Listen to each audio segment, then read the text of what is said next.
ৰঞ্জন দৈমাৰীৰ কেছৰ আমি এপিলটোৰ হিয়াৰিং কালি আছে। কালি আমি হিয়াৰিংটো নহ'ব।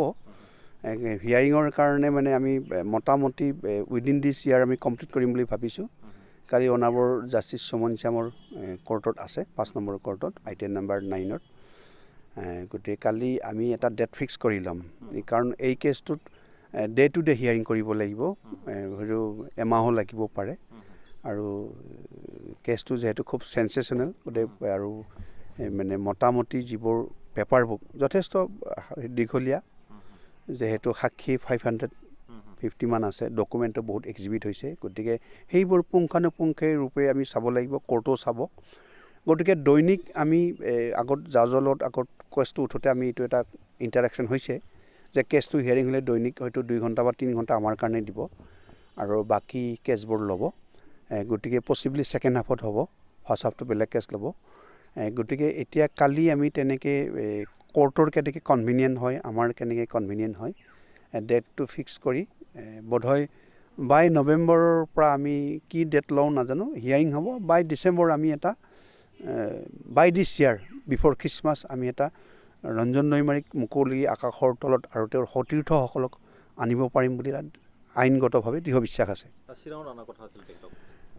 নহয়, এইটো এতিয়া চিৰাঙৰ কথাটো এনেকুৱা হ'ল, এতিয়া মই যিটো জানো, আপোনালোকৰ চবেই জানে ইতিমধ্যে, তেওঁক জেলৰ পৰা আনি এখন তাত SB খানা কাহিলীপাৰাৰ এটা কেম্পত এটা জেল বনাইছে, স্পেচিয়েল জেল বনাইছে। মই তাত গৈছোঁ। প্ৰথমতে ৰঞ্জন দৈমাৰী কৈছিল যে আমি অবজেকশ্যন দিছিলোঁ, মানে ৰঞ্জন দৈমাৰী কৈছোঁ যে কিবা অসুবিধা পাইছা নেকি, তাত জেলত থাকিলে গোটেই সতীৰ্থসকলৰ বাকী যিকেইজন আছে তেওঁলোকে তেওঁৰ কেয়াৰ লয়, খোৱা লোৱাৰ পৰা আদি কৰি, বা তাত ফ্ৰী মুভমেণ্ট কৰিব পাৰে, কেতিয়াবা মৰ্ণিং ৱাক কৰিব পাৰে বা কিবা অলপ কৰিব পাৰে, আৰু পঢ়া শুনা কৰিছিল, লাইব্ৰেৰীটো আছিল তাত, জেলৰ যিটো লাইব্ৰেৰী। ইয়াত তেওঁলোকে এটা ঘৰ অফিচিয়েলি আছিল বা তেওঁলোকৰ গেষ্ট হাউচ আছিল পুলিচৰ, তাত চাৰিওফালে বেৰ দি তেওঁক ৰাখিছে। এটা পাৰ্টত তেওঁ অকলে থাকে, এটা পাৰ্টত ছিকিউৰিটি মানুহ আৰু এজন এছিষ্টেণ্ট জেলাৰ থাকে। তেতিয়া তেওঁ কৈছিল, তেওঁৰ প্ৰথমতে অসন্তুষ্টি ব্যক্ত কৰিছিল। মই সেইকাৰণে কৈছোঁ যে ৰঞ্জন দৈমাৰী যে গ্ৰেট মেন।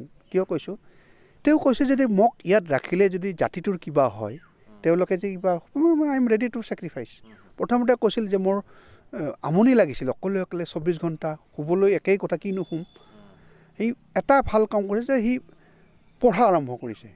কৈছে মই পঢ়োঁ, মোৰ লাভ হৈছে, মই দিনটো পঢ়োঁ, কিবা কিবি গৱেষণা টাইপৰ কৰি আছে, কিবা কিবি কৰি আছে। আৰু তেওঁ ইটো কথাই কৈছে যে মইতো মোৰ যি হয় হ'ব, কিন্তু যদি মোক ইয়াত আনি যদি কিবা জাতিটোৰ কাৰণে কিবা ভাল কথা আছে, মই I am ready to sacrifice বুলি কৈছে। কাৰণ এজন মানুহে, আপুনি চাওক, আজি মোটামুটি দুমাহেই হ'ব নেকি, অকলে এটা কোঠাত থকাটো, আৰু আপোনালোকে ভাবি চাওক। গতিকে সেইকাৰণে মই ৰঞ্জন দৈমাৰীক কৈছোঁ, বড়ো জাতিৰ কাৰণে ৰঞ্জন দৈমাৰী একজন মানে অদ্বিতীয় মানুহ। বহুতবোৰ লেজেণ্ডাৰী ফিগাৰ আছে, উপেন ব্ৰহ্মৰ পৰা আদি কৰি কালীচৰণ ব্ৰহ্ম বা কিবা বৰ যিবোৰ আছে, সেইবিলাক বাদ দিও ৰঞ্জন দৈমাৰীও এজন। আৰু তাৰ লগতে মই নাম ল'ব বিচাৰোঁ, মোৰ ফালৰ পৰা মই তেওঁক চিৰনমস্য বুলি ভাবোঁ। বড়ো জাতিৰ কাৰণে তেওঁ এজন ত্ৰাণকৰ্তা আছিল। হয়তো ৰাইজে তেওঁক তেনেধৰণে সন্মান দিব লাগিছিলে, কনকেশ্বৰ নাৰ্জাৰী, তেওঁকো মই নাম ল'ব লাগিব। গতিকে ৰঞ্জন দৈমাৰীৰ ক্ষেত্ৰত এয়াই। গতিকে মই আপোনালোককো এটা ভৰসা দিছোঁ, নিশ্চয় আহিব।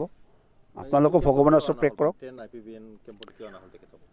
নহয়, পচিবলি এতিয়াতো এইবিলাক চিক্ৰেট কথা, এতিয়া মোকতো আৰু কোৱা নাই। মোৰ এটা নিজা ধাৰণা, বোধহয় যেতিয়া NDFB ল'ৰাবিলাকে চিঞৰিলে চিজফায়াৰ হোৱাৰ পিছত যে আমি কৰিলোঁ, আমাৰ কেছ উঠি গ'ল, আমি ফ্ৰী, মোক ক'লে, আমাৰ যিজন চেয়াৰমেন, আমাৰ যিজন leader, still he in jail. গতিকে সেইটো জেল বুলি পেলাই আনি পেলাই আমি কেম্পত ৰাখিছোঁ বুলি এনেকুৱা এটা দেখাব খুজিছিল নেকি? নতুবা এনেকুৱাও হ'ব পাৰে, চৰকাৰে কেতিয়াবা অফিচিয়েলবিলাক ৰঞ্জন দৈমাৰীৰ লগত কিবা কথা পাতিব লাগিলে জেলত গ'লে হয়তো নটিচত আহে, তাত হয়তো এটা ঘৰত আছে যোনে যেতিয়া আহি কথা পাতিব পাৰে, এনেকুৱাও হ'ব পাৰে। বা কেতিয়াবা ৰঞ্জন দৈমাৰীৰ সতীৰ্থসকলক কেতিয়াবা কথা চথা কোৱাৰ সুবিধা দিবৰ কাৰণেও হ'ব পাৰে। আমি সদায় পজিটিভলি লৈছোঁ। ৰঞ্জন দৈমাৰীয়ে কৈছে যে আমি পজিটিভ লওঁ, মোৰতো জেলেই হৈছে, মোৰ কি আছে, গতিকে জাতিটোৰ কাৰণে যদি কিবা হয়, মোক যদি ইয়াত কনফাইন কৰি থাকিলে হয়, কিবা লাভ হয়, তেওঁ সেইখিনি ছেক্ৰিফাইচ কৰিছে। নাই, সেইটো কিয় নহয়, তাত কিয় স্ক'পটো নাই মই কৈছোঁ।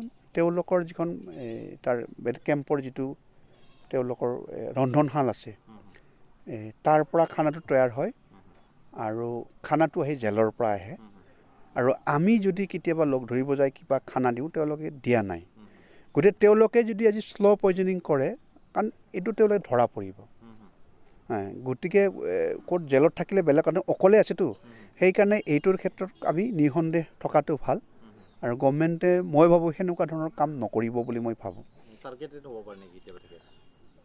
টাৰ্গেট সেইটো কেম্পত টাৰ্গেটেড হ'ব নোৱাৰে কাৰণ তাত বেহুভালি তাত সোমোৱাটো পচিবল নহয় আমিয়ে হৈছোঁ আমাক দুটা মানে হেৰি কৰে আৰু আমাক দেখা কৰিব যাওঁতেই অঞ্জলি দৈমাৰী আৰু মোৰ বাহিৰে বাকীসকলক খুব ওচৰৰ পৰা কথাই পাতিব নিদিয়ে গতিকে তেওঁলোকে ধুনীয়াকৈ ৰাখিছে সেই ক্ষেত্ৰত আমাৰ ক'ব লগা একো নাই কিন্তু আমি ভাবোঁ তেওঁক যি কাৰণতে বাহিৰত নাৰাখিছে বা কালি যদি চিৰাঙতো আহে চিৰাঙত আনিলে কিন্তু আমাৰ অলপ অসুবিধা আছে কাৰণ কিয় আজি আমি তেওঁ যদিও তাত চাব জেল হৈছে তেওঁ গুৱাহাটী জেলতে কেন্দ্ৰীয় কাৰাগাৰতে আছে আমি তাক দেখা কৰিবলৈ লাগিলে কেন্দ্ৰীয় কাৰাগাৰৰ পৰা পাৰ্মিশ্যন ল'ব লাগে গতিকে চিৰাঙত থাকিলে চিৰাঙততো জেলৰতো অথৰিটি নাই